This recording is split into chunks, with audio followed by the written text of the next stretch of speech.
Willoughby is good. Tin Can Sailor. That's fantastic. Yeah, We're he'll live be. on YouTube and on Facebook. Welcome to our open discussion on the 250th birthday of the Navy.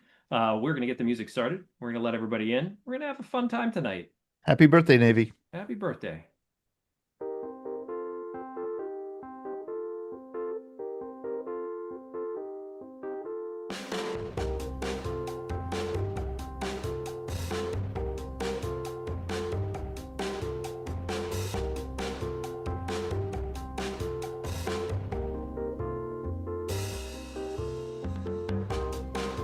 Good evening. Good evening, everyone. Welcome to Scuttlebutt for Monday, October 13th. My name is Sean Hall. I'm a director of programming with the Veterans Breakfast Club. Tonight, we are saying happy birthday to the Navy, the big 250th birthday of the Navy. We're excited. We have about 7 or so Navy vets on. I invited people from last week, said, come on, rib some Navy guys. It'll be a great time. I included Todd in that. Todd, how are you doing this evening? I'm doing very well. Happy birthday, Navy. I spent my day at the grog pail. Is that something in the Navy? Probably was something in the old Navy. Or I spent my day at the Scuttlebutt, just talking about Navy stuff, Navy trivia, Navy history. That's exciting. Yes. If this is the chance that I get today to sit down with our Navy friends and hear about what the Navy means to them. As I said, this is the Veterans Breakfast Club. For those of you who may be new to us, our mission is creating communities of listening around veterans and their stories to connect, educate, heal, and inspire. We've been doing this since 2008. So we'll continue to do it, hopefully for another 250 years. Maybe we'll reach that for the Navy. But how do we want to go tonight? We said open conversation, It's so we want it's to hear. it really is open conversation for the Navy. I do want to say that, we often call this program the Scuttlebutt. We had a podcast called the Scuttlebutt, and that's a Navy term that is for the water cooler or the water fountain. It's where, an old-timey term in the Navy, the British Navy and the early American Navy, where you would, get a drink and hang out and talk. And is that where do you hang out? Like on a ship in the Navy? If you do any hanging out and talking, where is it on the ship? Let's ask one of our Navy. Maybe Chad will know. Chad or Chris? Yeah, or Hey, Chris, Larry Kilmeyer, or Larry. away from officers. And that's coming from an officer. Yes, it is, Did you ever feel because left they out, always shut Chad? up when I came around. Yeah. They always, they got quiet when you came around. Yes, That's it very did. funny. That's very funny. But where was that place? Was it, around the scuttlebutt? It didn't matter.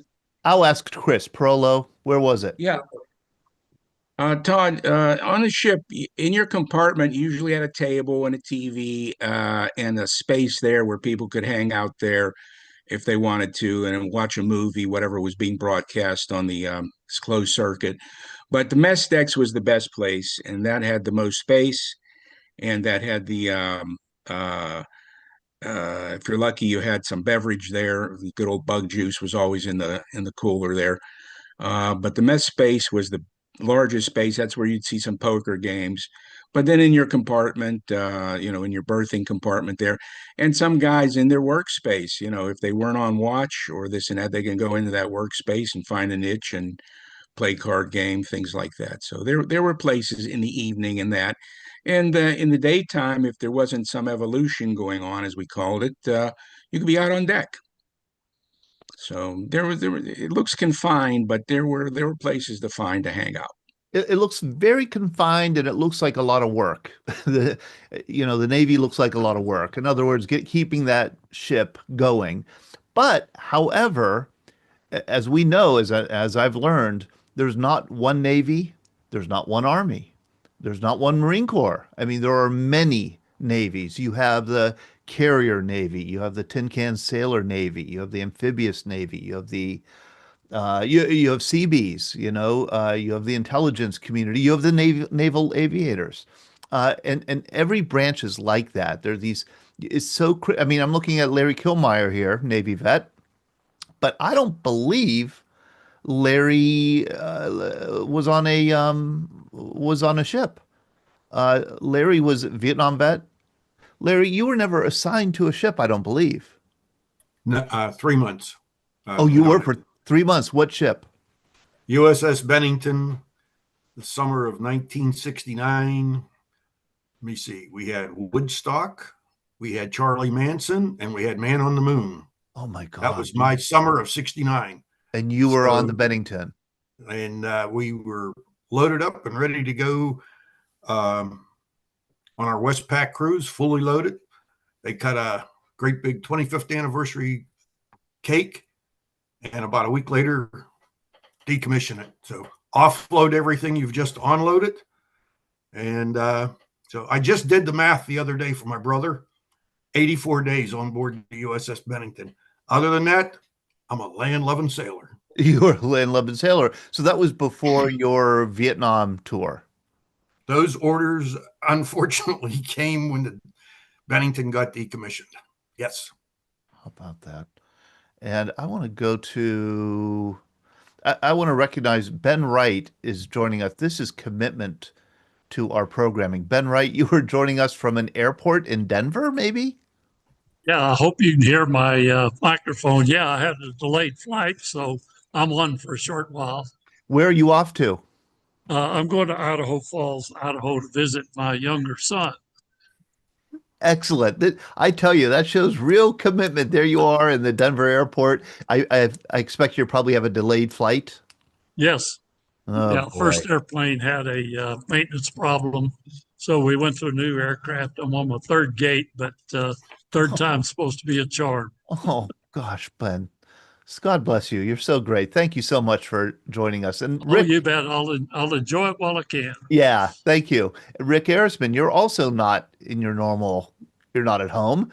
You're on the road also. I think maybe you can't unmute yourself, but I think Rick and Donna are in Williamsburg or Virginia Beach for a reunion, a National Park Service, National Park Rangers reunion. That's what it is. That's what, okay, National Park Ranger reunion. Thank you, Rick.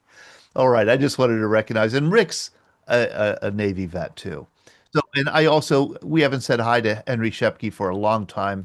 Henry, how are you? I'm doing great. Now, what grade are you in now? Are you a senior yet? Yes, I'm a senior now. You are a senior Actually, now. I just turned 18 last week. So Congratulations. thanks. You're old enough to do what now? You're old enough to vote.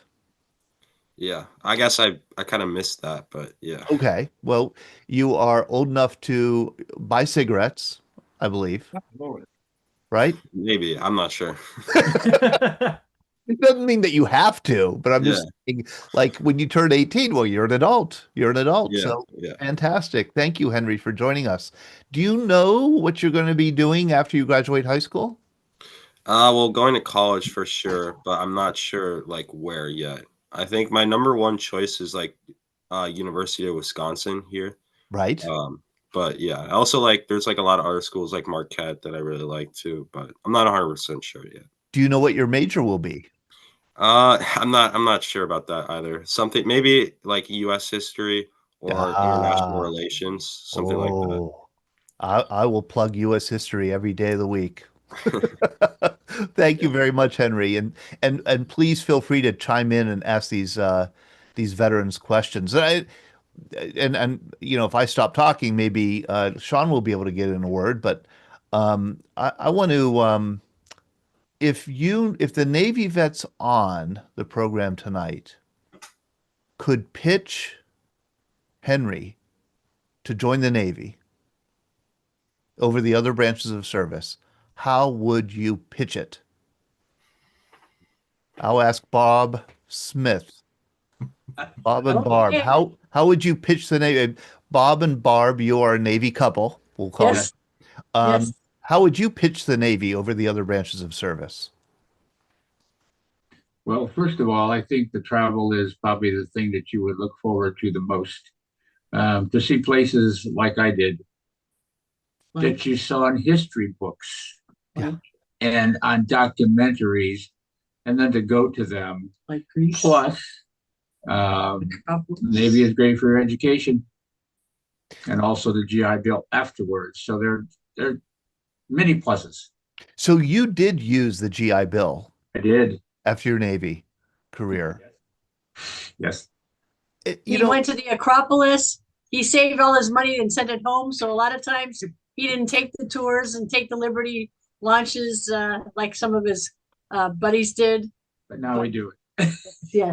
did you spend most of your Navy time on the Franklin Delano Roosevelt, the big carrier? All but 8 months on the Intrepid. Okay, so another carrier. Yes. So so for you, the Navy is the carrier Navy. Yes. This gigantic floating city Yes. that travels the world. With 5,000 aboard, Henry. And do you A little know, over 5. Bob could share with you a little bit of what he did in his free time on the deck, playing lots of different games with his number one buddy. Go ahead, Bob. What did you? Well, the hangar bay was always open for a basketball game. The watching flight ops was probably one of our most favorite things, or going up to the flight deck. My Navy brother from Michigan, I had a little small resistor radio, about that big, those little things they had back then. Yeah. And we would try to find music from the States. And you got? And most every place you could, even in the Mediterranean, you could get music from the States. So. And they played Scrabble aboard. They would sing doo-wop with the transistor radio on the deck. Lots of sports. And he's going to tell you about getting his golf clubs from a very famous man. Oh, yeah. I was stationed in Mayport. So obviously I took my golf clubs with me because Florida, you're going to play golf. And I was actually in Guantanamo Bay.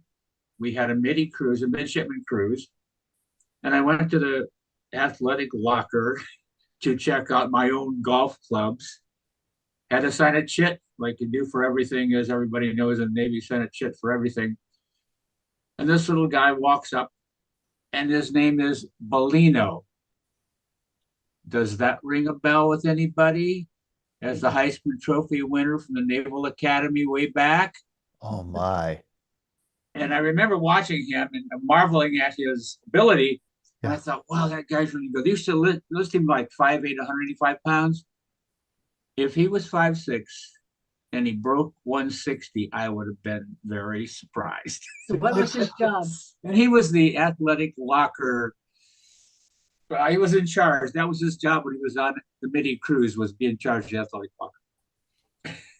And Henry, if you have an opportunity, if you haven't already toured a carrier, either USS Intrepid Museum, which Bob was aboard when it was a working carrier, or any other carrier, you'll get a really good sense of the size of those ships, and the berthing compartments and Guy Dunk. Tell them about Guy Dunk, Bob. What did you eat at Guy Dunk? Unlike Chris, where Chris is gone right now. Yes. Anyway, unlike Chris, in the old Navy, we didn't have televisions in our berthing spaces. We didn't have tables. You had to go someplace else to find a place.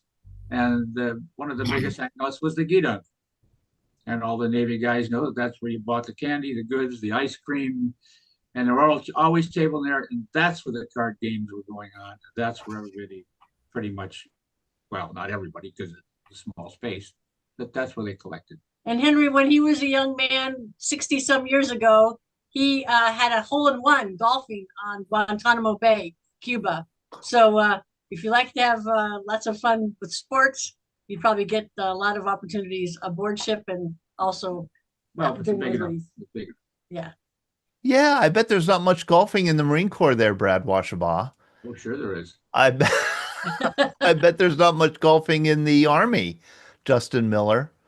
I think the Air Force probably has some golf. The Army has a really great golf courses like Leavenworth and Bragg. Bob's golfed many Army golf courses. Really? Okay, so what do I know? Brad, did you ever golf in the United States Marine Corps?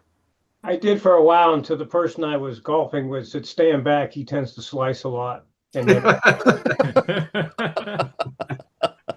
I gave up the sport for more challenging things where I wouldn't be, embarrassed so greatly. in such a short time. Yeah. Right. We have somebody on iPhone, I don't know who it is, said that I'm in the largest installation area of the U.S. Navy bases: Yorktown Navy Weapons Station, Little Creek Naval Amphibious Base, Norfolk Naval Station, and Oceana Naval Station. Happy 250th U.S. Navy. If you want to unmute yourself or raise your hand, iPhone, let us know who you are. I think it's Rick. Oh, is that Rick? Oh, there he is. Yeah. But he Trying to can't ask you to unmute. unmute, Rick. Oh, I didn't see that it was. I'm just looking at Rick's face. I didn't see it was iPhone. Okay. Oh, you can't unmute.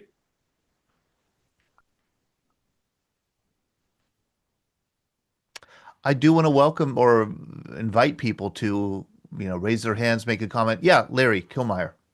I'm going to put this up and see if somebody can see it.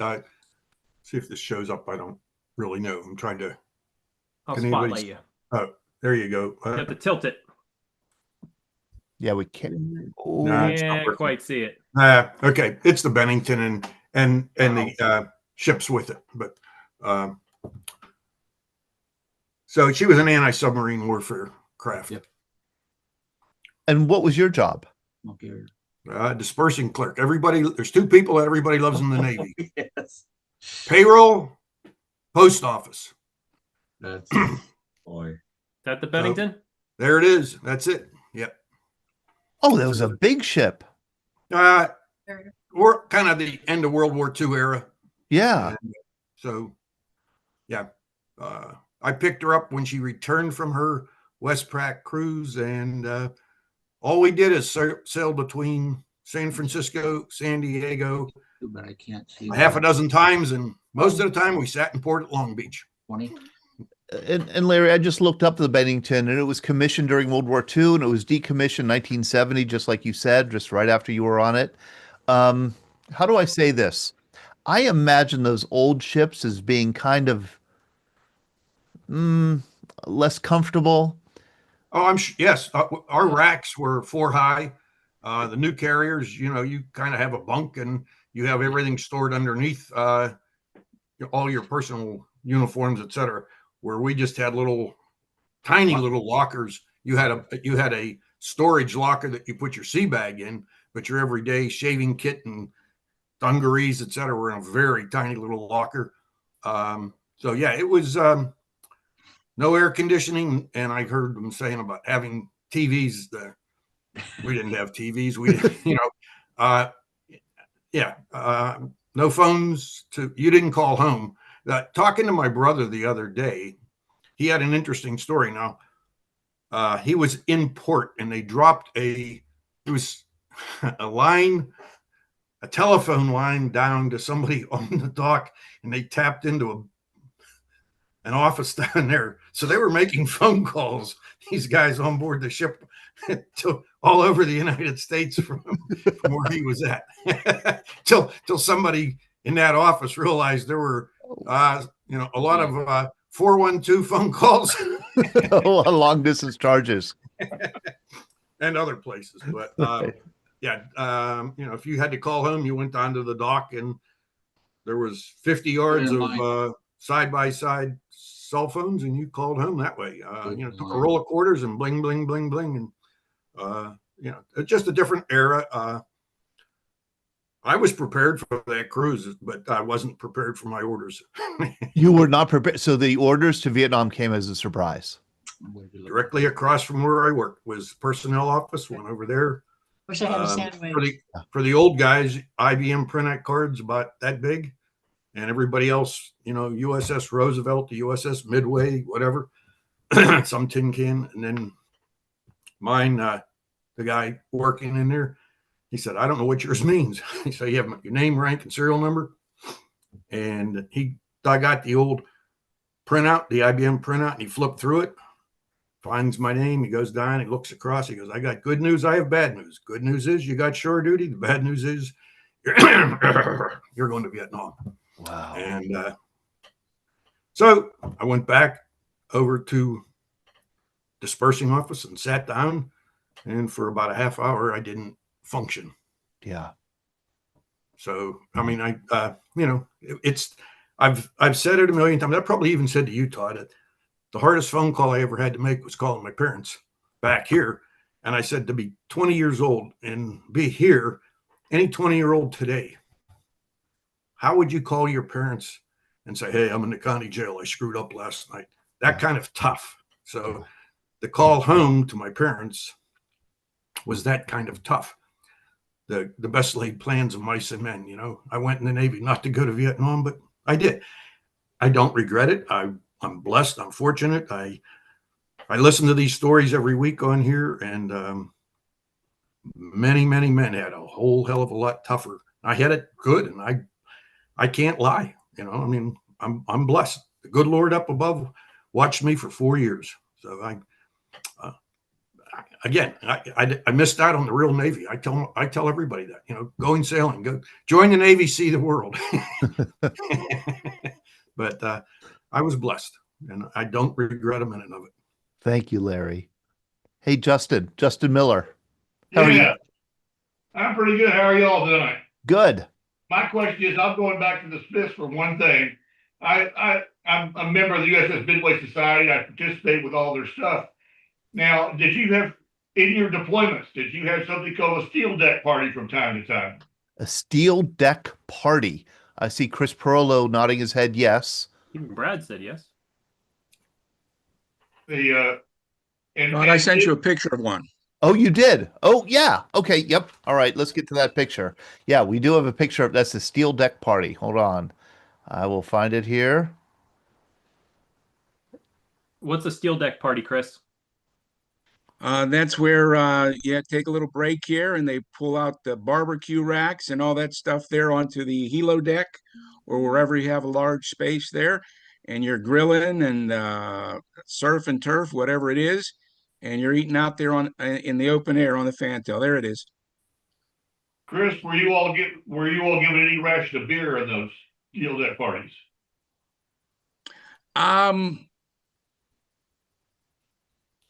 I remember a party. I guess it was this one. I do remember a party where they gave us a ticket, and that ticket entitled you to a beer. And if you didn't want a beer, you just gave that to someone else. But I remember that from somewhere here, but it's kind of vague to me here. But yeah, they could do that at times. You definitely had to be in the stand down, of course. Is on the Midway, when the first one I went to, they said they would bring operations down for the day up on the flight deck, and people would do whatever they would, you know, up there. They would cordon off one area where you went in, you could have a beer, or maybe I think it was one or maybe two. You couldn't take the beer out of that area. You couldn't take it back to your rack. You had to drink it right there. Yeah, no, yeah, they would never let you take it below decks. But I'll tell you what, the best one, I think there were two. I don't think that's the picture of the one I'm talking about here, but we evacuated Lebanon in 1976. I think it was June of 76. So we, Sixth Fleet Flag, supervised the evacuation of Lebanon with the Coronado and another amphibious ship. And after that was done, we're about 30 miles off the coast there, and we had nothing else to do. So we just hung out a little bit here. And I remember we had a steel deck party just like that. And here we are enjoying surf and turf and having a nice time early in the evening. And we're watching about 500, 700 yards away, a Russian Krivac cruiser, and they decided to do calisthenics while we're having a wonderful beach party. And typical Navy guys, we were just munching down and laughing at them while they were up there doing jumping jacks in full view of us. I got a kick out of that. That was funny. But that was them. That was them. And you sent other great pictures here, Chris, that I want to share. But I want to go to Kevin. Kevin, I don't recall you being on our program before. How are you? And who are you? It's me, but I use my dad's laptop because I actually dug out a bunch of my reenactment stuff. Oh, okay, good. So first off, I found my grandfather's victory medals. I gotta get a couple of the original campaign stars because he had 10 for the Pacific and then 2 for his Philippine. But I'm still waiting on the Navy. Whoa, 10 battle stars? 10 battle stars on his Pacific ones. on a specific campaign medal. And then I don't have my HBTs on me, but I did I finally ironed my dress blues. Well, yeah, my dress blues and my undress are downstairs. And you are a reenactor, Yep. and you reenact in honor of your grandfather? Yep, I do. He was on the USS Cogswell, which was a tin can destroyer. Yeah. He was in from 41 to 46. I have his records in the other room, but he served in every battle that the Cogswell was on. He was considered what they call a plank boarder. And what a Yeah. plank boarder was, they got like the special plaque. And normally guys were usually transferred off to other ships. They were given different ones, but plank boarders were the guys that were on the ship from the commission to the decommission in battle. Right. Right. I think is a plank owner somebody who was on the ship when it was commissioned. You have to be a plank owner, you just have to be served as you have to have served in that first crew, I believe, right? You could have gone on to another ship, right, Chris Perolo? Yeah, somebody's got to confirm that. Yeah, am I still okay, hold on. Here we go. Yeah, a plank owner would be somebody who would have worked on the construction of that ship, got it fitted out, did the sea trials, and finally was part of the commissioning crew. Okay. So if they're part of the commissioning crew, whether they go on the day after that or not, but as part of the commissioning crew, they are a plank owner. They were the very first crew of that ship. I That's have plank owner. I have his plaque down in the basement, and it's I thought it was for the entire duration of the war. I didn't realize it was only for the commissioning. I imagine doing reenacting like you do, you learn so much. You learn so much more than you could, almost any other way because you're kind of being forced to, to try and relive the life, the daily life. So you're learning about how they lived each day. I tell you something right now, though. The modern Navy, listen to everyone watch it, talk about TV and stuff. I talked to my group commander, right? You weren't allowed below the deck during World War II. You had to be on the deck the entire time. You were not allowed to lay in your bunk unless you were given special orders. The entire quote unquote relaxation time was laying on the stern of the deck, soaking in the sun. That was it. Wow. And most of the time they were doing drills. They were constantly rehearsing anti-aircraft drills. So we Right. do 40 millimeter gun drills like maybe once or twice a month. They would do it constantly every day. If they weren't doing the drills, then they were doing something else. They were prepping torpedo launches. They were doing everything. And it's Right. absolutely incredible because I couldn't imagine. Yeah. Thank you so much for joining us, being part of this conversation. Yeah, I dug out some of my stuff and I realized that you guys do Navy conversations. This is kind of my expertise. I think Wayne Wicks, you might be the longest serving sailor. How many years did you put into the Navy? If you want to unmute. There, I unmuted. 24 years. Okay, 24 years. And how would you convince a young person to join the Navy over another branch of service? Oh my goodness.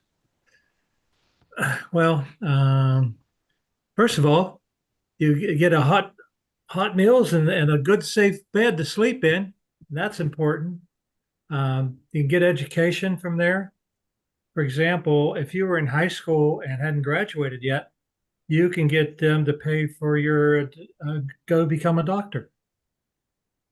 They have a health program, a doctor or a dentist. But it's quite an experience. The first 6 years, I was being drafted and I enlisted for 6 years in the reserve. And after that 6 years, I got out for almost a year and I decided I wanted to go back. I liked what I did in the Navy and I liked the people I worked with there in the reserve. And so I went back in and told my wife, I said, we're going for 20. I have no idea what it'll be at the end of the day. And I'm glad I did because the medical benefits that we have right now are absolutely fantastic. Yeah. She was recently in the hospital for 46 days. I imagine the bill was like $300,000 and we paid zero. Yeah. Zero. Yeah. So I'm very happy that I did stay.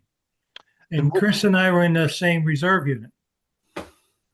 If we're about Navy food, I had my grandfather's journal, but there's a bunch of stuff because a lot of my guys on the ship like go into all this, and a lot of them are Vietnam vet from the U.S. Navy and all that. one of the guys, right, that was learning how to play guitar on the boat, but he had this giant thing dedicated to U.S. Navy ice cream during the war. The amount of flavors, they had flavors for everything. They had strawberry shortcake ice cream. I didn't even know that was a thing. They had strawberry shortcake ice cream. They had black raspberry ice cream. And they had instructions on how to make it on the deck. So there would be guys that would go around in their helmets freezing stuff. It's absolutely insane. Oh, that's wild. Yeah, they made other stuff too in the World War II Navy. I know that. Stuff that would get you a little intoxicated. And Yeah, if you didn't make it right, it would kill you. I want to, Chuck Shellaby. Ooh, Yes, Todd. we're getting some feedback here. I think it's coming from you. Do you have another All right, device let me open? all right, is that better? Yeah, much better. Okay. Chuck, how are you? I'm doing fine. Chuck is a magnificent spokesperson for the Tin Can Sailor Navy. He's a destroyer vet, and we've heard from a couple of carrier vets. How does the destroyer Navy, the Dungaree Navy, differ? Oh, very much so. I was on a Fletcher class destroyer, one of 175 that was built during the Second World War. And earlier you were asking about the scuttlebutt, where you hung out on the destroyer. Yeah. My compartment was aft, and right next to a scuttlebutt. I slept in the top bunk. But most of the guys forward, they would meet in the mess hall. But we would hang out. I was a radarman, and we were right behind the wardroom, the officers' mess area. And there was frame 72. And all you sailor guys know what a frame is on board ship. And that's where we would hang out, and that's outdoor above deck. It's actually a bulkhead that protects the bow from it's off. There's a hatch there.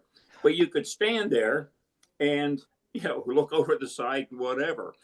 Also, one of the unique things, there is a railing. You put your hand on where the joint is. And as the ship rolls back and forth, you can feel the flexing of that joint as the ship, and I'm sure it's flexing more in other areas. But comparison, I heard you talking about the Bennington and the carriers. We didn't have such lush spaces. We did not have a fore and aft indoor area to go through. We had to go outdoor above decks to go fore and aft. And I lived 3 years on board that ship. And what ship was that, around here Chuck? like a monkey. What ship was that, Chuck? This was USS Miller, DD 535, and she was in the Second World War. She was one of the first ships to come by alongside the Franklin after the Franklin was bombed, and she took off the staff. Yes, that's the Miller. And that frame 72 is, if you go about halfway down there, over there on the side, you can see the railing. But frame 72, that bulkhead is sheltered from the bow. So when a wave comes over, it hits the bulkhead and goes over the side. But you're standing on the other side of the bulkhead watching all the other ships and doing what's going on on the sea. It strikes me as a very narrow ship. The beam was like 35 feet. Yes. Yeah. It was, it's relatively narrow. With a very thin armor, or no armor, really. It's just a hull. Yeah, 3/4 of an inch steel hull is what it was. Yeah. That's all we had. So they're designed to move fast and be a lot of firepower on it. It did.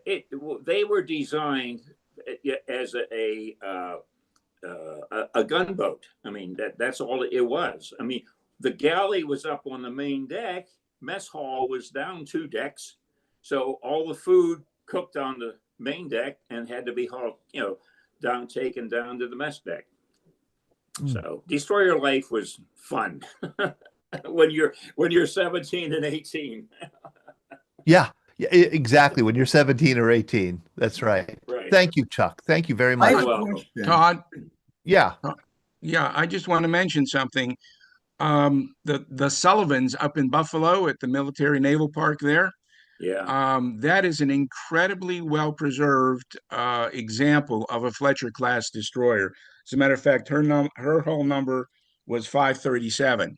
Yeah. But it is an excellent, if you really want to see the World War II destroyer experience, if you ever visit up there, you tour that ship, you will see you'll see the backbone of the surface navy in World War II right there. That's where you'll see it. That's a great and look look who this is, Chris. How old are you Oh, in this Christ. picture? I would have been actually, let's see, I would have been 22, believe it or not. I was old. I was old. That's boot camp. That is boot camp. And I hate that picture for 3 reasons. Okay. Number one, we're in that uniform. Number two, they're not government issue glasses. I would have preferred them. That's the ones I brought with me. And number three, and the thing I'm really mad about is they took this photo around 4 o'clock in the afternoon, and I can visibly if you see one for real there, I can visibly see 5 o'clock shadow in that picture, and that really ticked me off. That ticked you off. That Now, ticked me tell off. me about the uniform. You have an issue with this uniform. Why? It's not an issue as much as it's. We went to the Navy. I enlisted in that summer, and you go to boot camp later in the fall, and they transitioned in August or so, or late August, whatever it was, from the Cracker Jacks to this new double-breasted design. And what that is a double-breasted jacket with a pair of trousers and white shirt and tie, black tie, and then the combination cap that you see right there. And that's what they issued to us, along with other uniform changes as well. So it wasn't as romantic. It wasn't as traditional. It just like, what the heck is this? And it was harder to keep stored. I mean, how do you roll up that beautiful? How do you roll up that jacket there and keep it really good in the sea bag? And then some other things here. I still have my original combination cap. So this is the Cracker Jack uniform, that's the the traditional. That's the traditional. The 13 buttons on the pants are an absolute pain. I wear them for parades, right? I hate the dress blues. I absolutely hate them. They're horrible. So Chris, well, the thing to do is wax them real good, except for the top one to the left, or the except for the first one. You wax them all, and then you just do the first one, and they should all slide up. Chuck, you were objecting about something. What are you saying, Chuck? I was saying, no, he was objecting about the 13 buttons, but once you got used to them, there was 4 on either side and 1 in the middle. You could unzip those faster. You can get a fly down. No, that's the other way. It just took practice. Oh my God, that's one thing I need. Whenever we do dress blues or dress whites, God forbid the dress whites, I always feel so nervous about wrinkling them. But I had a question. So one of the things, I went to Maine a couple of weeks ago, but I went to an antique store. I got this pay. It's like this kind of thing where they would give to the civilians. I don't know if any of you guys remember what the Navy paid you, but I just had a quick question. So for apprentice seamen in 1941, they got paid $50. A second class seaman got paid $54. First class seaman $66. Third class petty officer $78. Second class petty officer $96. First class petty officer $114. An acting chief petty officer $126, and a chief petty officer $138. And that is month. That is per month. That's per month. So a seaman was starting seaman was $50 a month. And that's in line, I think, with what a private in the Army would have earned at that time. Yeah, they have a so one of the things that they do is they have like the comparisons between the Army and the Navy. Yeah. So on one side you have the Navy things, which is for instance, an admiral on a yearly basis would be paid $8,000, while a lieutenant would be paid $2,000. And then an Army general would be paid the same. Okay. So it'd be across the branches. Yeah. Right. I Pay was uniform across the branches. There's no more for somebody than there no be no more for a private than equivalent to Navy person. did Yeah. you get extra pay for sea duty?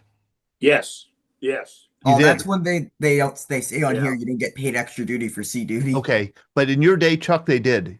Yes, we got sea pay. Yes, that was like about $50 extra. Yeah.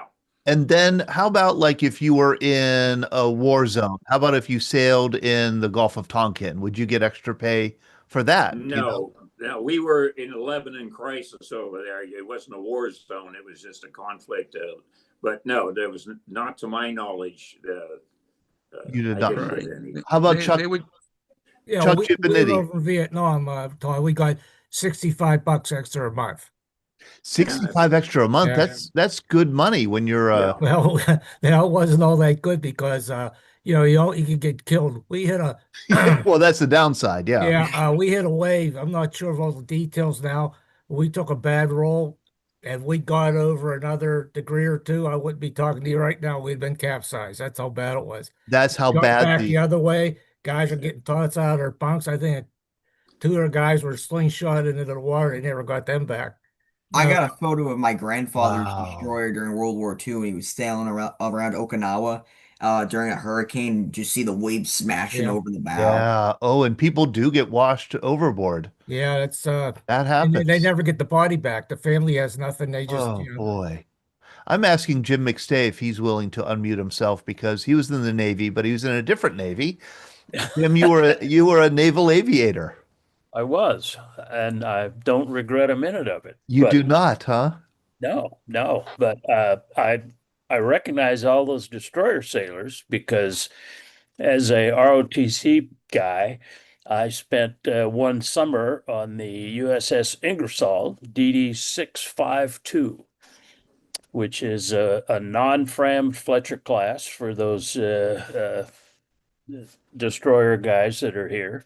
Um, I mean, and we were brought on as I think the term of art is non-rated enlisted because the Navy wanted us to. I think the standard saying was those who command must learn first to obey. Yeah. Yeah. Yeah. Yeah. And if you're going to be in the Navy, you've got to learn what the surface Navy's like, I guess, huh? Exactly. Yeah, there it is. Yep. There we are. So And how long did you spend aboard the Ingersoll? I think it was 6 weeks or something. It was just in the summer between my freshman and sophomore year in college. So there were probably, I'm guessing, maybe 30 of us on there as third class midshipmen. Jim, And you know, it strikes me. I'm trying to think of my summer between my freshman and sophomore year of college. I think I like mowed lawns and sealed driveways. And I'm just thinking how much better off I would have been if I had had an experience of 6 weeks on a destroyer. And I'm absolutely serious. Just what I would have learned about what it takes to keep one of these things afloat, what it takes to follow orders. I think it would have matured up fast. well, I'm not sure that I matured up any faster than you did, but it was pretty cool, all things considered. There was a flotilla of us, and I say that with I have no idea what the definition of flotilla is, but there were about probably 7 ships. We all left San Diego together and went to Hawaii, and then we came back, and some of us went to different ports on the West Coast. I went to Seattle, San Francisco, and One of the things I don't know, did anyone that served in Vietnam, did anyone go to Bangkok? Because one of the things is I have an officers, they gave these out to all the officers when they went to go vacation. It's like thing of the city. It shows all the temples. yeah, Did anybody here go to Bangkok? I think yeah, Al Smith is nodding his head. Oh, it's Steve I Corbett didn't go too? then, but I've been there. It's got it has like all the information, and then on the back it's got like for your safe return to this hotel, show this to any taxi, and then it's got like the name of the hotel on the back, and it is for what hotel is this for? This is for the Bangkok Officers Open Mess, Chow Phai Hotel. Chowkia. Oh, thank you. Yeah. That's the way it's pronounced, and it was that way years later. It's a very nice hotel that the military just basically took over. And then I've got I got a Korean War, well, post-Korea, but it's 57 Navy boot camp. And then 1949 hospital, like trying to convince people to join the hospital corps because it shows I know it's post World War II because originally during the war it was called like physician's mate, and then after the war they changed it to hospital's mate. Corpsman. Yeah, no, that they didn't call that a corpsman unless it was unless you were attached to an Army or Marine unit. On the ship it was physician's mate, and then yeah, the different branches like Navy nurse and all that. Justin Miller. And for all the carrier guys, did anybody serve on the Kitty Hawk? Kitty Hawk. Anybody here on the Kitty Hawk? No, but I had a bunch of friends that were on it. I don't know if it qualifies me to be Navy or not, but I have 5 landings in a UH-1H helicopter on the Kitty Hawk in '69. It only counts if it's an arrested landing. Helos don't count. Well, we were being refitted with HF radios at the time. We didn't know why, but it was because of going into Cambodia the next year. And our normal ship that we did electronics with was off station, and the Kitty Hawk had come slightly south out of Da Nang, so they sent me up there with 5 different Hueys to have it done. Had a great time. Took everything I could take with me: Chicon 9mm, black robes, shoes, whatever to get a launch. And it's one of those things. Every time they were in full ops. But the nice thing about being on a carrier is there are other things to do. So every mess and I got to be real good friends. I brought back steaks, chocolate chip ice cream for my commanding general, and strawberries for the guys that consolidated supply so I could get better stuff. And I made friends with a couple of Seabees who later came down to Coochie and built me a water tower. But no, it was 3 days, and my 2 enlisted crew were treated to the officer's best, which was sort of interesting. Yeah, I could imagine. It was a good thing, and yes, I got lost 19 times. That's why I go on the midway with a docent to show me the corridors. That's how big that place is. 19 times. Larry Woods. Although Air Force and not Navy, Yeah. you were saying that the extra Army. pay got? Army. No, I was Air Force. Oh.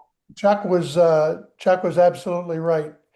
In Vietnam, we got $65 a month combat pay, $13 a month overseas pay, and then your regular pay, which is barely $200 unless you were E5 or above, which I wasn't. I mean, you were not getting paid very much. And on R&R, I did go to Bangkok for 5 days. Oh, you did? Yeah, they didn't give us a map. They just told you you'd have fun. Did you go through the indoctrination at the airport before they let you into Bangkok? If they did, we didn't pay any attention to it. There's some good questions here in the chat. And this is from Greg Yost, when did the military stop paying everyone exclusively and only in cash every payday? And I didn't even know that was a practice. I thought, was it always cash on payday? When I was in, we got paid cash. Larry Kilmeyer? When I was on board ship, we paid cash unless you were leaving, then you could get a check. When I was in Vietnam, military payment certificates, funny money, whatever. Yeah. And by the time I came back to the States in 70, everybody was getting checks. So in that time frame, they just you got a check. But from the time, I'm trying to think of, even when I was first out of boot camp, they wanted you to have some kind of an account, like a direct deposit, and that would have been 68 until I got on board ship. And then on board ship, we paid cash. We went to the Federal Reserve and Los Angeles to buy money for the safe, for the ship's safe for paydays. And that's another story in itself. But one thing I wanted to add when they were talking about the $65, if you were on board a ship, also, if you were on the flight deck, you got the hazardous duty pay working on the flight deck. So that was another benefit of, well, if you want to call it a benefit, but for hazardous duty pay being up on the flight deck. So the Navy you had your base pay, you had your flight deck pay, you had your sea pay. So then you could accumulate a little bit more if you were out at sea. Yeah. How about that? Thank you, Larry. Todd, yeah. Talking about the pay, when I was in as a fireman apprentice, we got paid twice a month. We got paid on the 15th. I got two $20 bills and six $2 bills. I never seen a $2 bill before. What the heck is this? I guess the Federal Reserve wanted to get rid of these $2 bills, and what's the best way to get rid of them? Put it in the military, let them take care of it. Give it to the military. That's right. Todd. Yes. Yeah. In 1957 to 60, I was on board ship, and we got paid cash, and we would get a chit. And with the chit, you would put the amount of money that you wanted.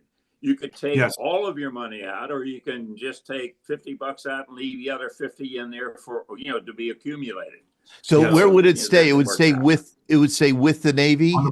Yes. Oh yeah. They had a book. They had a kept book. the book. You could leave it on the books and eventually take it out. Yeah. It was cash. Yes. Chris Perlo. Yeah, I actually had a picture of it, and I was going to show it on the tour last week, the dispersing office on the Little Rock. And in the dispersing office, they had these two huge safes. And I think it would have taken a 5-inch shell to get through one of them. But they had two huge safes and a smaller safe in the dispersing office. And you were paid in cash unless you had what was called an allotment. And the allotment was the paperwork you would fill out saying, hey, I only want to get 50% of my pay. The rest goes into an account or to my wife, et cetera, et cetera. But you were actually paid cash on the mess decks. In conjunction with that, I'd like to tell you about the mutiny I led once on the Albany. Oh, sounds good. Yeah, it was.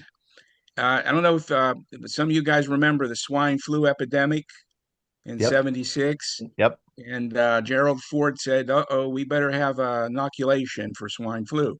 Well, we're back over there reading Time Magazine and Newsweek there about this lawsuit and that lawsuit and the vaccine this and that. And all of a sudden, everybody in the military is getting the swine flu shot. So they brought it aboard the ship. And I said to myself, hey, wait a minute. Hey, guys, you read these articles and that? We were talking about it, and about 5 of us, with me as the leader, said, we're not taking the shot. So we never showed up in sick bay for the shot. We never showed up wherever they were given the shot. And we kind of dodged them. We kind of dodged everybody for 2 weeks until it was payday. And we're in line. And what you do is they would set up tables, and the dispersing officer and assistants, you would get in a line alphabetically there, and you get up there and they would count out your money and you sign for it, and that's it. It's your responsibility now. Well, I got to the head of the line and they looked at my name and they looked at me and they said, your pay is down in sick bay. You better go down there and get it. And I said, uh-oh, what the hell is that all about? Went down there to sick bay, and if I wanted my pay, I had to get my shot. So that mutiny folded real quick. You could be bought. In other words, you could be bought. We had Liberty coming up somewhere nice, so we took the shot. They gave us a chit, and we walked back up there, and we handed it over, and we got our pay, and that was the end of that. Chris, it does strike me as kind of asking for trouble, or I guess that's how to put it, to pay a young person on board a ship in cash, for liberty. I mean, I could just imagine taking an entire month's paycheck and blowing it, on a 2-day liberty. Very, very, very dangerous. What you would do when you got that money is hopefully you would put some in your wallet. You would take some down and lock it in your locker under padlock there, and maybe go get a money order and a money order from the postal office there and mail some of that home. That was the smart thing to do.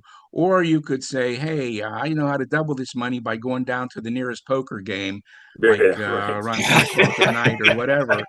Or craps. And these guys, whatever it was, and it was a damn shame. They better be single, the ones who were doing this there, but they would lose that money really quick. So anybody who had money was fair game to, hey, shipmate, you got $5 bill. I need a $5 bill. Need a $10 bill. So you all of a sudden were either the good guy handing out 5s and 10s, or you were the guy that said, hey, you see that ocean there? Go jump in it. Yeah, right. But that's what would happen. That would happen. Or you'd go out on the town there and blow it all on liquor, or other vices. Let me put it that way. I like that one. What about I'll look at 5 today for 7 tomorrow? Larry Woods. In Vietnam, Todd?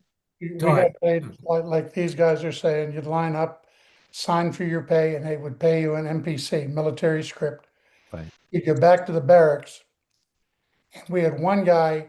He would count out his money, and he would count out, I think it was like $30, and give it to somebody to hold for him. And then he would sit down and he would do one of the games that were going on. There was the small poker game, the large poker game, and craps. And between the three, he normally lost his paycheck every month. He was the worst gambler I've ever seen in my life, but he put $30 away, and that's what he lived on for the month. Wow, wait. Hey, So Todd. you're right. You'd given the money to an 18, 19, 20-year-old in one lump sum in cash. You could do some pretty stupid stuff with it. You could do a lot of stupid stuff. Chuck. On my battleship. Oh, sorry, go ahead. Chuck, you were going to say something. Yes. Yeah, one of the things, I don't know if I do, when we would come back from our med cruise, we were allowed to order a gallon of liquor. Yes. And it was neat. I forget. Yes. We probably paid like $25 for the gallon of liquor. And there were 5/5 in there in a neat, it almost looked like a briefcase. You know, and you picked that. They didn't ask you how old you were. That didn't make any difference. You got a gallon of liquor. Yep. He remembers. Well, I don't understand the briefcase part. You'd buy a gallon of liquor to be 5/5. 5/5 in a box. In a box. And, it looked like a briefcase. It was cardboard. It had a handle on it. It had a handle on it. 5/5 sitting in there. Go ahead, Bob. Yes. Good. Go ahead. Bob, yeah, go ahead. Oh, I forgot what I was going to say. Anyway, about the paycheck or the pay, $95 a month in 1959 as an E1. When I got out in 63 as an E5 was $365 a month. But what I did with most of my paycheck, I had the allotment. I sent it home, so I'd have money when I got home, and take very little of my money during pay. But yes, it was all cash. And I want to direct people's attention to the link in the chat that I put to a wonderful story by Bob, written with the help of Barb, about this great welding job you did on the USS Roosevelt in August 1960, right beneath the Rock of Gibraltar. It's a really great story. And part of the greatness of the story, it gave me a sense of just how hard you worked as a welder. Yes. And how, I mean, you didn't take a break. You knew you had to fix this fuel line, and you had a very limited amount of time to do it, and you had to do it in a pretty harrowing conditions. And it's amazing that you got it done. It's amazing what a young person, young and dumb person is willing and able to do, you know? And that was so great about having this life with Bob. We were in Gibraltar February of this year, and that's when he relived that story when he was, maybe 20 years old. And now suffering from vertigo and balance issues. Yeah. He couldn't wait to get off the rock. And then I said, do you want an anniversary? He says, no, a beer. So he went to Lord Nelson Restaurant in Gibraltar City, and he couldn't comprehend what he did as a young sailor that he could not do now. And then also having been to Naples together and Pompeii, where he was at one time anchored off in Naples as a young sailor too. So a lot of great experiences for me living the life of a right, like living it second-handedly. I want to go to Joe Griffiths. I wanted to mention to Henry, who's gone, that in that article that Bob got those skills of being a welder from his high school classes, and how as when you're young, like our little reenactor here, Kevin, those skills that you have and those interests that you have will just carry you right through. Yeah. And just enjoy your life as much as you can, and keep up the great reenacting skills that you have and develop, and the money that you invest. It's really admirable to see you reenactor kids out there. Oh my God, the amount I've spent on my stuff. Yeah, you could go broke being a reenactor. I know. Oh, seriously. I'm building a Volkssturm kit. Which is Germany's like last militia during World War II. That's an easy $290. My World War II US Navy was $100. My CB impression was $160. I joined a World War I German group a while ago, but I can't do anything with them until they're 18 because it's a private event with artillery and all that. But that's gonna cost me an easy $1,600. The rifle alone is like $500. Wow. But I was gonna say the Rock of Gibraltar is very famous for another thing. During World War I forget what the original story or what the unit was. There was a 70th something infantry regiment of Germany, and they would have a blue cuff title, and it said Gibraltar from their times during the Revolutionary War. And they were the first regiment to get the MP-18 submachine gun, which was the quote-unquote first submachine gun. And they were the first, and I believe the only unit to use it in combat during World War I. And there's a famous, I'll look it up in a minute, famous photo of a German stormtrooper. His cuff title's not visible there, but that's the Gibraltar unit. I think it was like the 78th to the 79th. Joe Griffiths, you have a story about payroll. My first day on the way over to Vietnam or in Vietnam, we were told you were forbidden to have greenbacks. If anybody mailed you money, you cannot have greenbacks, because guys were actually taking them down to the black market, getting 4 to 1. So if Todd, you mailed me a $50 bill, I took it to the black market. They gave me $200 back for it. I mailed that money home because back then our money was backed in gold. Mm-hmm. And back in the 80s, France stopped in the door and said, it's like $12 trillion in money because we got all these greenbacks. And now, our money's not backed in gold. But a fast story. I didn't get paid. I don't remember getting paid. Believe it or not, they would come out in the field and they'd put up a card table, and you get in line and you'd sign a voucher. I think they were pink or yellow. And anyway, I made E5 about 4 months before I came home. I think my pay and I think it was 55, but it could have been $65 combat pay. So all total, I made around $300, a little bit more, a little bit less. I wasn't sure. So when I landed in Seattle, Washington on July 17th, Saturday morning, payroll was not open. Now they measured us for a uniform, gave us a meal, showed us a movie, gave us a horrible examination. When we came home, it lasted about 5 minutes, but you had to wait till Monday for payroll. Or they said you could go home, and in your hometown, they said, Philadelphia, you got the Navy Yard, go there, they'll pay you. So I'm home a couple of days, and I get my mom to ride down to the Navy Yard with me. I was still living at home.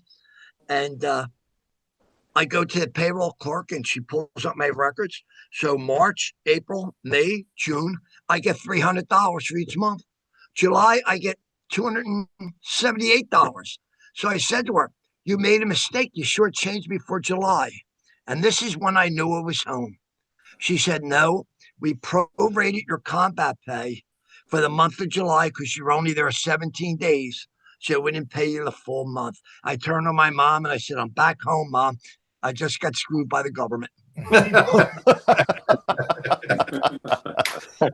Joe Griffiths, there is a tribute to you being I hope not. that was I hope not.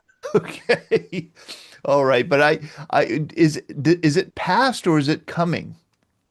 The tribute. I'm not sure.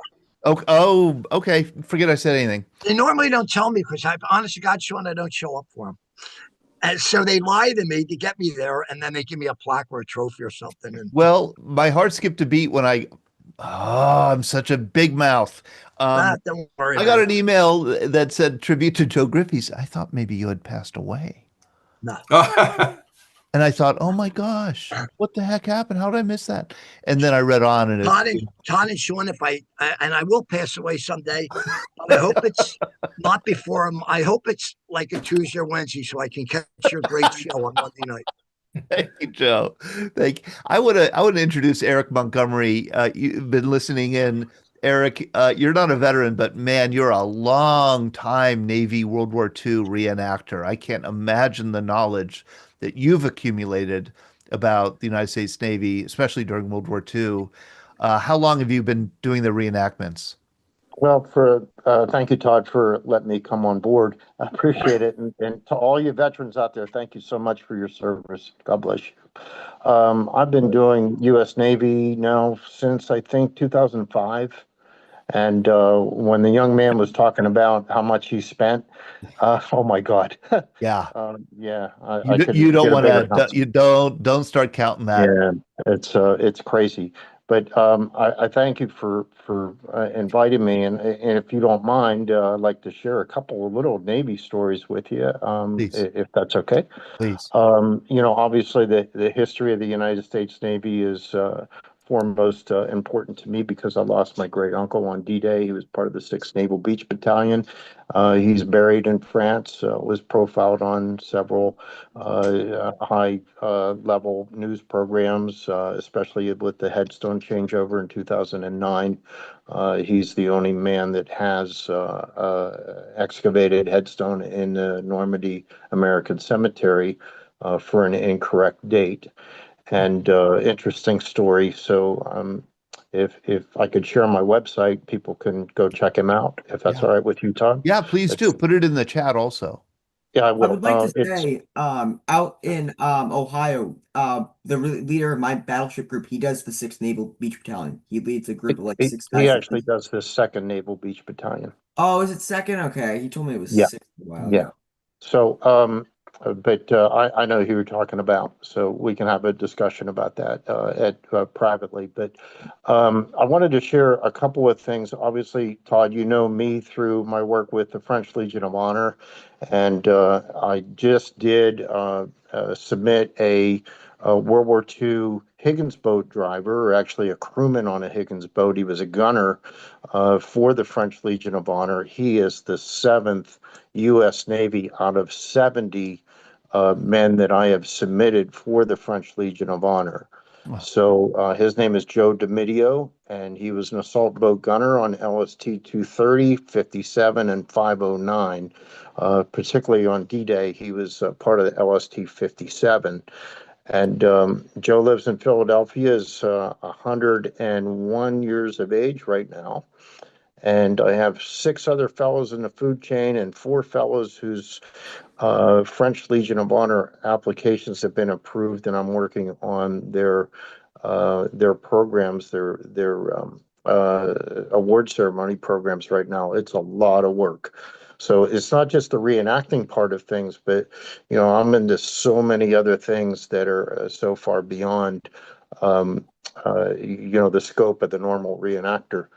That being said, one of those first guys, his name was Ray Woods, and on D-Day, he was part of the USS O'Brien. He was the chief radar man on the USS O'Brien. So if I could share that story just real quick, and I'll try to be as brief. So let's go back to December 7th, 1941, and the USS Ward, patrolling the area outside of Pearl Harbor, spotted that Japanese midget submarine. The commander was William Outerbridge. And William Outerbridge was also the commander of the USS O'Brien on D-Day. So the O'Brien, without orders, 10,000 yards offshore, heard the carnage that was going on at Omaha Beach and headed towards the beach. And they trained their 5-inch guns before the Emmons and the Doyle and so many other destroyers that got credit for saving the Army's bacon on D-Day. The O'Brien actually led the way. And Ray Woods, of course, I knew Ray very well because I helped him with the French Legion of Honor. He also told me about Commander Outerbridge. So fast forward 3 years from December 7th, 1941, that outside of Leyte in the Pacific on December 7th, 1944, the USS Ward, which was the ship that Outerbridge commanded on the Pearl Harbor Day, came under attack from Japanese kamikazes. The Ward became so damaged that when the USS O'Brien, now in the Pacific, under the command of Outerbridge, came to the rescue of the crew, got the crew off of the USS Ward, swung around and put 2 torpedoes in the side of the Ward and sunk it. 3 years exactly to the day.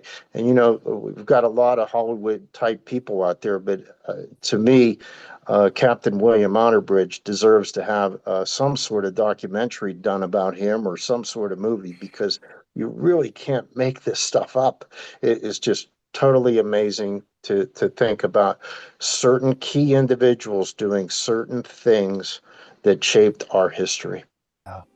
Yeah, thank you so much, Eric, for giving us a bit of that history. I appreciate you joining us. I appreciate the work you do, especially with the Legion of Honor, getting those World War II veterans the recognition they deserve. Thank you. Thank you, sir. Thank you for allowing me to chime in. You bet. Hey, oh, Chad, I'm sorry I muted you, Chad. How's this? Good. Hey, when you're talking about paying the crew being overseas and you're talking about alcohol, it brings back 2 good stories. Number one, before we left to go to the Med, we got all those paychecks for the whole crew. And I think Brad said that's the responsibility of the junior officer. That was me. Yes. And we put them in a safe in the ship's office, and then we'd have to give them out every payday. I had no idea what the guy spent the money on, but I can tell you, in 4 months, they kept bringing me packages to put in my storeroom, all alcohol. I could not tell you how many cases of booze we brought back into Groton, Connecticut when we arrived in May 1972. But the guy came on board for customs.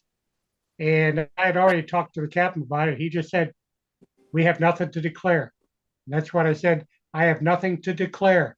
And the guy picked the forms up and left. And then the crew, they lined up, and it must have taken an hour because I had one seaman down there passing him up. Okay, Jones, this is yours. You know, everybody, God, we could have had one hell of a party. And I have no idea how long it took those guys to drink what they brought back. Probably not too long. Probably not too long. Thank you, Chad. Thank you for that. Hey, I want to welcome Mike Raskuskas. Hey. Good to see you, Mike. I don't believe that you've joined us before. Maybe you have, and I just haven't noticed. Thank you for joining us. Yeah, this is probably about the 3rd or 4th time that I've joined you, and I've really been fascinated by some of the discussion that's taken place. I was in the Navy from 1968 to 70, and I served on board 3 different ships during a period of time, because every ship that I was on, I would go out for 6 months on a cruise, come back, it was decommissioned, assigned to another one that was going to another place, come back, that was decommissioned, and I was finally assigned to the USS Guam.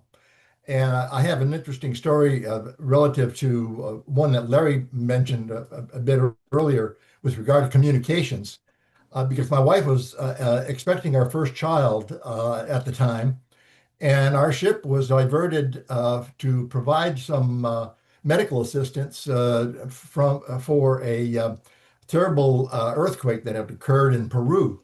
So we were sent through the Panama Canal, went across the equator, and I actually became a shellback at that time. Are there any shellbacks in the crew here? I bet there are. I bet there Yeah. are. That was on my list of things to talk about tonight. Exactly. But in any case, after the medical assistance was provided, we were steaming back to the canal, and I was talking to my wife on shortwave, and I would say, "How are you doing, dear? Over." And she would say, "Well, it's due any day. Over." Oh, So when we got to the Panama Canal zone, I told my captain, I said, "Captain, I said, you're going to be steaming back to Norfolk." I said, "Is there any way that I could get some leave and join you back there? And I can, if I," he said, "if you can find a way to get back to, somewhere to the East Coast," he said, "I'll go ahead and sign your orders and we'll get you out there."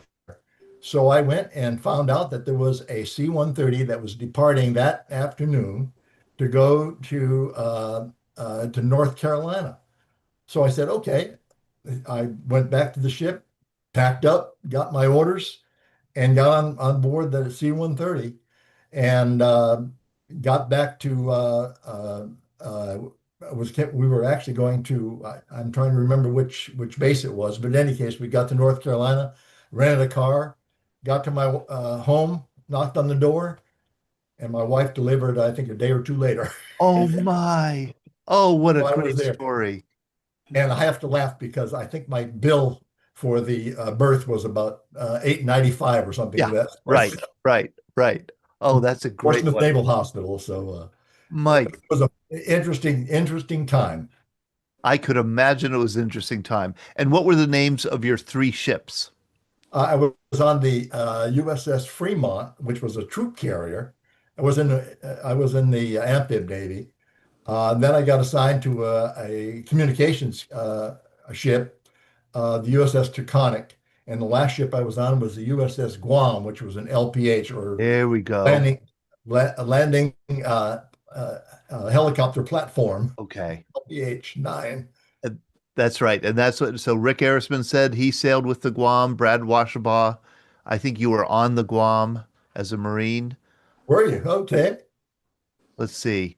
Ray Brendel, thank you very much, Mike, for joining us. Well, I've really enjoyed it. Great deal. Good. Thank Join you. us again. Ray. Take care. Surely will. Hello, everyone. I'm an Army vet, so I just want to say begrudgingly say happy birthday to my Navy brothers. But I'd also like to welcome, I know you probably would have got to it, but we have a first-time visitor, Todd. Dan Schwab, my old high school football teammate from Perry High School on the north side. He, too, is a Navy vet. So I just wanted to welcome Dan. I think this is his first time in the chat room. Hey, Dan. In the Zoom room, I mean. Thank you, Ray. Thank you for telling Dan about us, and thank you, Dan, for joining us. So is Dan older or younger than you, or are you about the same age, Ray? He's 1 year older. Okay. And, I don't let him forget that. Well, I mean, shouldn't he, if he was a friend of yours, shouldn't he have given you the good advice to join the Navy rather than the Army, which is what you did? Yeah, but anyhow, hi, Dan. Dan, tell me, where did you serve in the Navy? E-1072. I'm sorry, can you repeat that? USS Blakely, DE-1072. Okay. Blakely. And when did you serve on it? 74. Okay, 1974. Thank you very much for joining us. In fact, I was listening when Jim said he went on as non-rated. I went on the Blakely non-rated fireman. It was a home story. You know, anyway, you're going in and out, Dan. I can't totally hear you, but it says you were, I think you said you were a non-rated fireman on the Blakely? Correct. Man, I need to understand the Navy better, what that means. How could you be a fireman but non-rated? School up in Great Lakes. And then I found out that didn't count off of as a reservist, 2-year reservist. I found out the school didn't count off my enlistment. So I already decided it wasn't going to be a career. So I went to them and asked, I went up, saw the chief first. Oh, you faded. You're fading out there, Dan. We can't quite hear it. Yeah, I don't know. I'm not good with this thing. Yes, I know. Believe me, I know. I don't know what part. Yeah, we see your forehead really well, though. Hey, thank you, Dan. Well, thank you, Dan, for joining us very much. I hope you do join us again. Barb Smith, I don't want to end the program without sharing some slides that you sent me earlier today. Could you tell us what these are, what it is? Absolutely. So happy birthday, the Navy. The first slide shows a Veterans Memorial Park in the city of Clinton, Ohio, which you can see is just about 2 hours from Pittsburgh.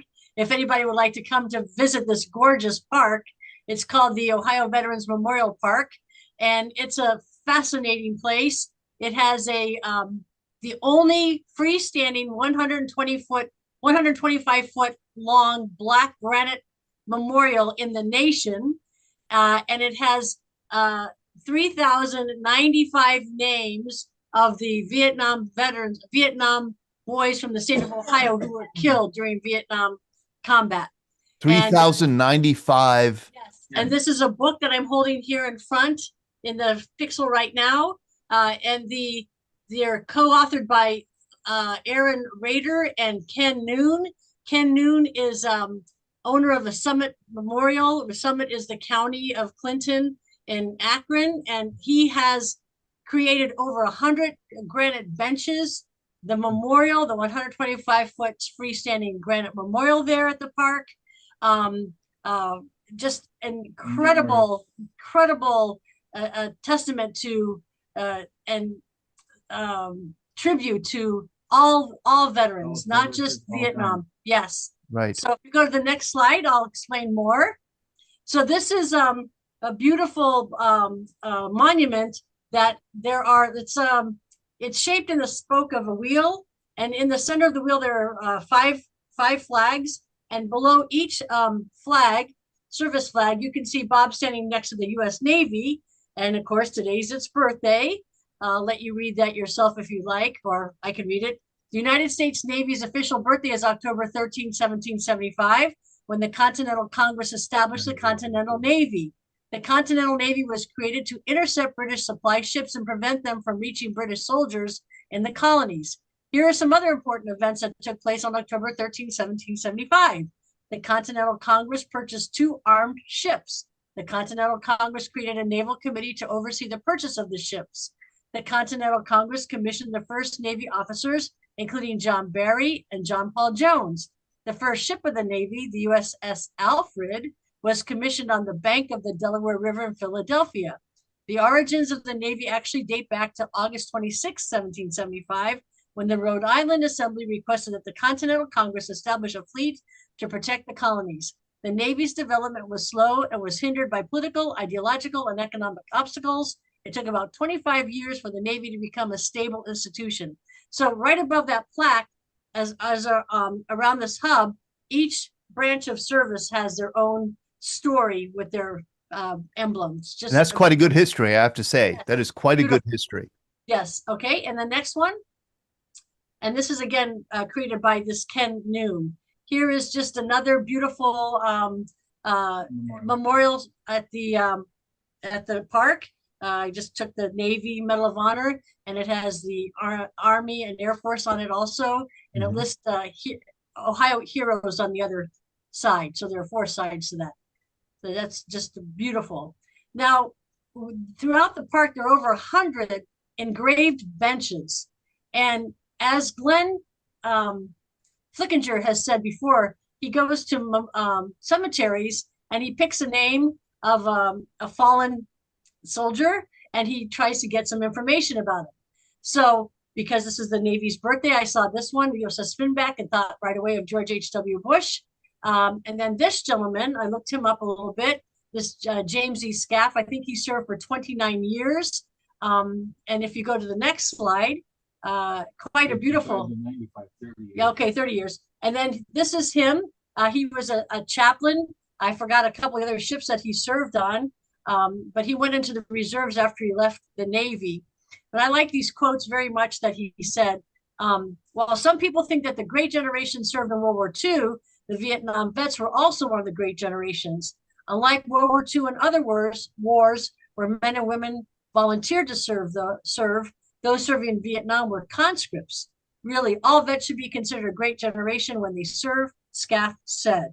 I want everyone that tends to the veterans to know that they are in the presence of a true hero, Scaff said. I personally feel that anyone who puts on a U.S. military uniform is a hero. So I thought that was pretty neat to look upon, to get a little bit of information of one of the tributes on the bench, that gentleman. And you can, yes. So now this one, Gold Star Mother, there are in front of the 125-foot black granite memorial, has, lest we forget, there is a Gold Star Mother. And I'm holding an honor remember flag, which I'll explain in just a moment. And there's a little poem. There's a land where the birds are singing and the skies are always blue. On the other side of the rainbow, where your soldiers wait for you. Safe at last from the sins of mankind and the ravages of war. On the other side of the rainbow is a child that you adore. In their eyes is the light of heaven. On their face is the same loved smile. On the other side of the rainbow, where they'll greet you in a while. So this is the Gold Star Mother statue. And then if you go to the next slide, this is the park that has the only Gold Star Father statue in the nation. This is Bob holding an honor remember flag. You can see a cobra there behind him, and more benches, and even a tank behind Bob's left shoulder. Sherman tank, a Patton tank actually. And this father statue, Gold Star Father statue, if you go to the next slide, I'll explain how it was created. There's a lot on this slide, I apologize. But if you read at the very bottom, Scott N. Warner cradled a folded American flag in his left arm, as he recalled the day 3 U.S. Marines came to his door in Canton, Ohio, to tell him his son Heath died while serving in Iraq. So the picture of the men and woman down below, they're holding the image of their son Heath. And this gentleman, Scott Warner, wrote a book called Gold Star Father, honoring a hero, remembering a son. And up above that, you see George Lutz, the creator of the Honor and Remember flag. And it's his son, Corporal George Lutz II, who was killed in, I think, Fallujah. And every December, there's an Honor and Remember banquet held in Chesapeake or Virginia Beach that we always attend at the Honor and Remember banquet. So 2 fathers that really felt the need to, share their grief, deal with their grief by creating a flag to honor Gold Star families, and now this book. And then I think Scott Warner, this father, was the impetus of this Gold Star Father statue there at Clinton at the OVMP. So one more time, a Gold Star Father, 13 folds hold stars and stripes in tribute to a warrior's life, a father's pride and joy now claimed by steel and a stone, each bears your name. Thoughts turn to that defining day. Dad, there's something I have to say. I want to enlist. That's my plan. I hope that you will understand. You slowly smile to hide your fears, shake hands and hug, then fight back tears. Don't worry, Dad. I'll be all right. But you worry every day and night. The child you raised now gone to war, then the call, home no more. The memories of so many years mingle with happy times and tears. Your child in heaven, safe from harm, behold the final 14th fold as a flag gently rests in a proud father's folded arms. And this was written by a woman, Kay McNall, who when she was in high school, she was the oldest of 15 kids and was quite the entrepreneurial woman, but she sold poems to kids that wanted to have love poems for their friends. And then she created this beautiful poem as well. So if you can come 2 hours away from Pittsburgh, please visit the park. It's well worth it. Just And south of Akron. many more stories are in this book, 3095. Thank you, Barb. You almost make me want to get in my car and drive to Akron. They even have a little building that we probably could have a breakfast right there at the park. That sounds great to me, actually. Chris Perolo.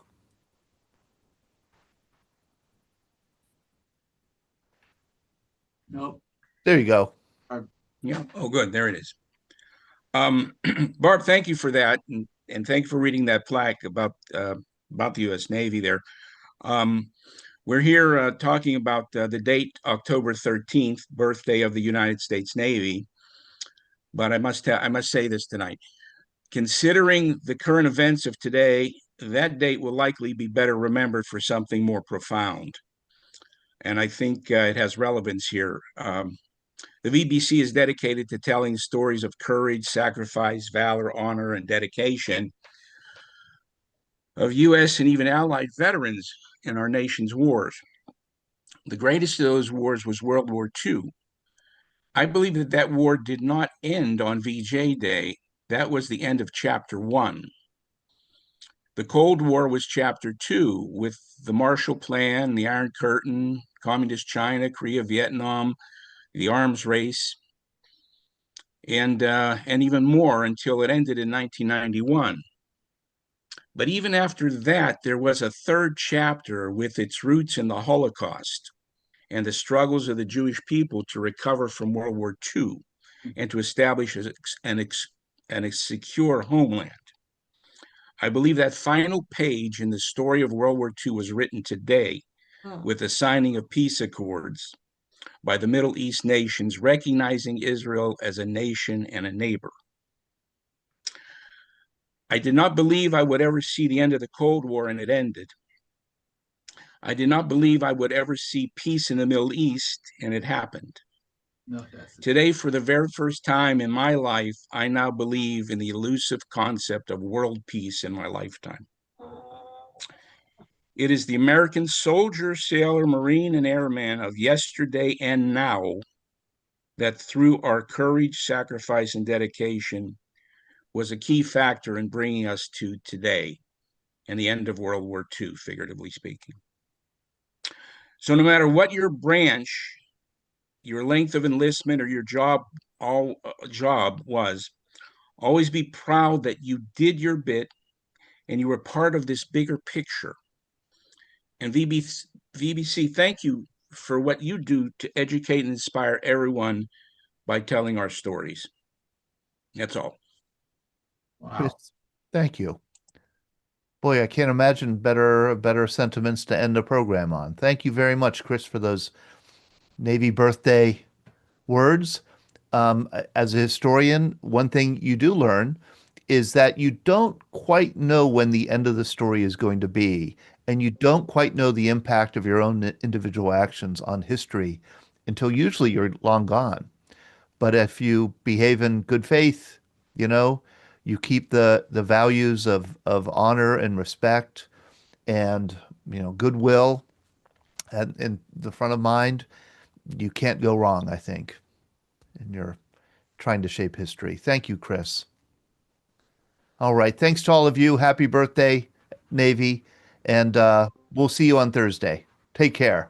I love it.